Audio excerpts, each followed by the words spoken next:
ఓం నమ శివాయ. అందరికీ శుభోదయం. Welcome to Radha's inventory.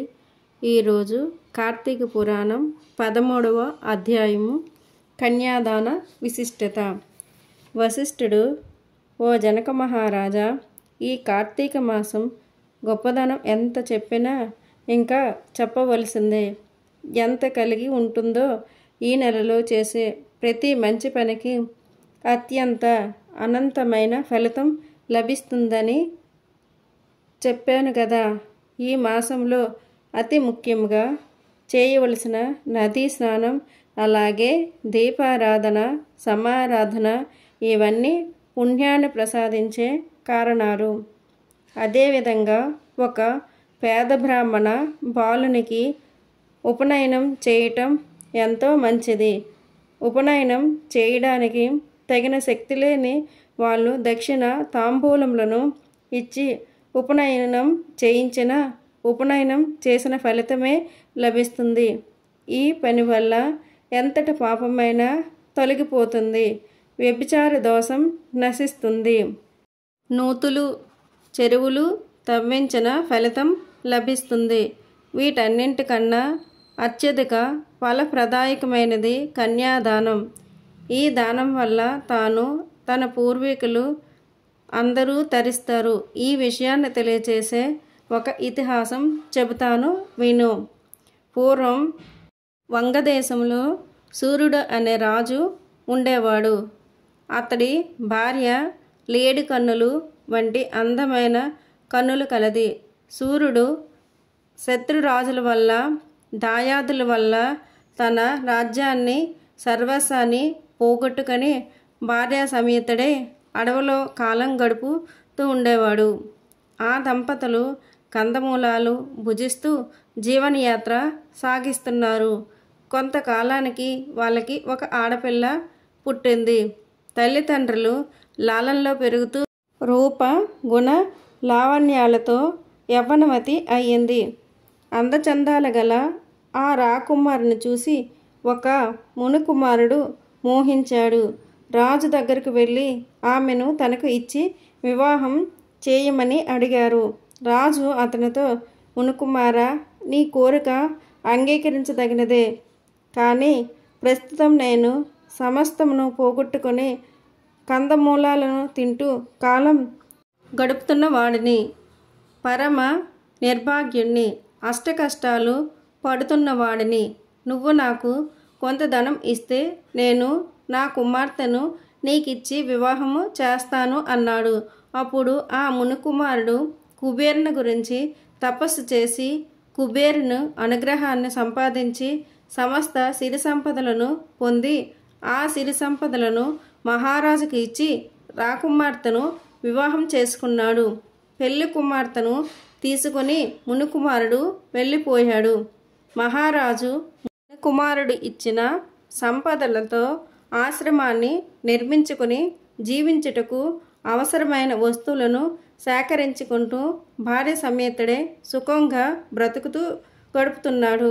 మరికొంతకాలం గడిచింది. ఆ మహారాజు దంపతులు మరొక కుమార్తెను పుట్టింది. రాజు చాలా ఆనందించాడు. ఆ బాలిక కూడా పెరిగి పెద్దదైంది. యుక్త వయస్సు వచ్చిన వెంటనే ఆమెను కూడా ఎవరికైనా ఇచ్చి వివాహం చేసి ధనాన్ని సంపాదించవచ్చు అనే ఆలోచనలో ఉన్నాడు మహారాజైన సూర్యుడు. అంతలో యతీశ్వరుడనే మునీశ్వరుడు నర్మదా నది తపతీ తీరం నుండి బయలుదేరాడు. సూర్యుడు ఉన్న ప్రాంతానికి వచ్చాడు. సూర్యుడిని కలుసుకొని అతని యోగక్షేమాల గురించి అడిగాడు. మహారాజు, మును పుంగవ, నేను వంగదేశానికి అధిపతిని. నా పేరు సూర్యుడు. నా రాజ్యము శత్రువుల పాలైన కారణంగా అడవుల పాలయ్యాను. దరిద్రం కన్నా గొప్ప కష్టము, పుత్రశోకముకి మించిన దుఃఖము, భార్య వియోగ సంతాపానికి మించిన వ్యాధి ఉండదు. నాకు 2 కుమార్తెలు. ఒక కుమార్తెను కొంత ధనం తీసుకుని ఒక మునుకుమారుడికి ఇచ్చి వివాహం చేసి కాస్తలో కాస్త సుఖపడుతున్నాను. చిన్న కుమార్తెను కూడా ఎవరైనా ధనమిచ్చిన వారికి ఇచ్చి వివాహం చేయాలని అనుకుంటున్నాను అని చెప్పాడు. అప్పుడు యతీశ్వరుడు, మహారాజా, అదే పని కన్యకు అమ్మడం మహాపాతకము. ఆ ధనంతో చేసే దైవ కార్యాలు, పితృకార్యాలు నిరుపయోగములు. నీకు నరకమే సంప్రాప్తిస్తుంది. పుత్ర సంతానం కలగదు.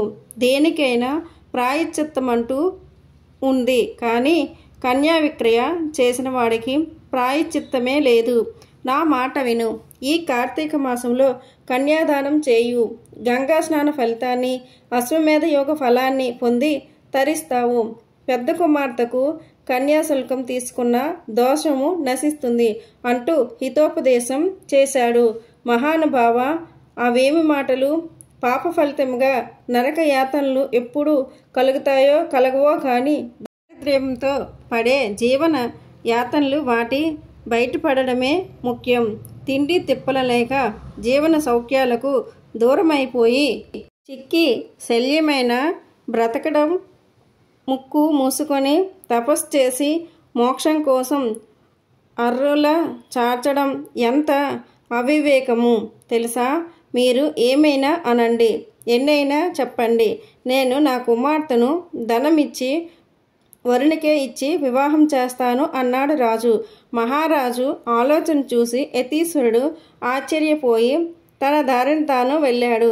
కొంతకాలానికి రాజు శరీరాన్ని వదిలిపెట్టాడు. అతడు నరకానికి వెళ్ళాడు. అక్కడ అనేక విధాలైన చిత్రహింసలను అనుభవిస్తున్నాడు. సూర్యుని పూర్వీకుడైన ధర్మ నిరుతుడైన శృతికీర్తిని సూర్యుడు చేసిన పాప ఫలితంగాను స్వర్గం నుండి నరకానికి తీసుకుపోయారు. శృతికీర్తి నేను ఏ విధమైన అధర్మాలను చేయలేదు. వ్రత క్రతు దీక్షలతోని ధర్మాలతో బ్రతుకంతా గడిపినందువల్ల నాకు స్వర్గలోకవాసం లభించింది. ఇప్పుడు ఉన్నట్టుండి ఎందుకు నాకు నరకయాతనలు పెడుతున్నారు? దానికి కారణం ఏమిటి అని యమధర్మరాజుని ప్రశ్నించాడు. యమధర్మరాజు, ఓ శృతికీర్తి, నువ్వు పరమ పవిత్రమైన వాడివే, కానీ నీ వంశంలో సూర్యుడు అనే రాజు రాజ్యభ్రష్టుడై భయంకరమైన కఠినమైన దారిద్ర్యాన్ని అనుభవిస్తూ డబ్బుకి కక్కుర్తిపడి తన కుమార్తెను ముని కుమారునికి అమ్మాడు. అతడు చేసే ఆ దోషం వల్ల నీకు ఈ దుస్థితి కలిగింది అని చెప్పాడు. ఈ బాధ నుండి తప్పించుకునే ఉపాయం ఏదీ లేదా అని అడిగాడు శృతికీర్తి. ఓ రాజా, సూర్యుని భార్యపుత్రికలు నర్మదా నది తీరంలో వర్ణ కుటీరంలో నివసిస్తున్నారు. సూర్యుని చిన్న కుమార్తె యుక్త వయసులోనే ఉంది. నా ఆశీర్వాదం బలంతో నువ్వు అక్కడకు వెళ్ళు. కార్తీక మాసంలో అలంకారపూర్వకంగా కన్యాదానం చేయించు. ఆ పుణ్యం వల్ల నీ దోషం తొలగిపోతుంది, నీకు నరకం నుండి విముక్తి కలుగుతుంది అని హితవు చెప్పాడు యమధర్మరాజు. శృతికీర్తి వెంటనే యమధర్మరాజు యొక్క ఆశీర్వాదాలతో నర్మదా తీరానికి చేరుకుని సూర్యుని ఆశ్రమంలోనికి ప్రవేశించాడు.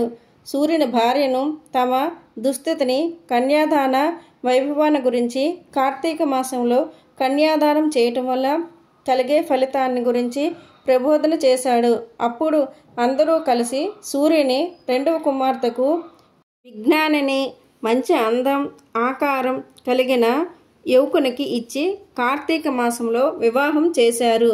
అందరూ తరించిపోయారు. మొదట కుమార్తె వివాహానికి తీసుకున్న కన్యాశుల్క దోషం కూడా తొలగిపోయింది కనుక జనక మహారాజు కార్తీక మాసంలో కన్యాదానం చేయటం వల్ల వచ్చే ఫలితం ఎంతో గొప్పది. బిడ్డలు లేనందువల్ల కన్యాదానం చేయలేని వారైనా సరే ఏ నిరుపేదకు సహాయపడి కన్యాదానం చేయించిన వరుని కాళ్ళు కడిగి కన్యాదానం చేసిన పై ఫలితం దక్కుతుంది.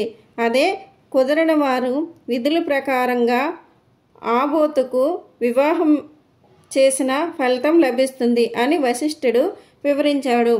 ఆడపిల్ల పరాశక్తి హంస. ఆమెను అమ్ముకునే వాడికి ఏ గతి పడుతుందో సూర్యుడు కథ సూచిస్తుంది.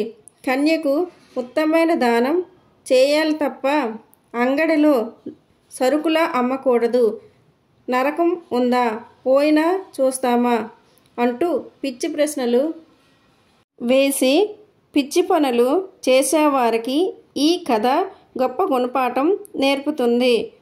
13వ రోజు పారాయణము సమాప్తము. ఓం శ్రీకృష్ణ పరమాత్మనే నమః. భగవద్గీత 12వ అధ్యాయం 10వ శ్లోకము.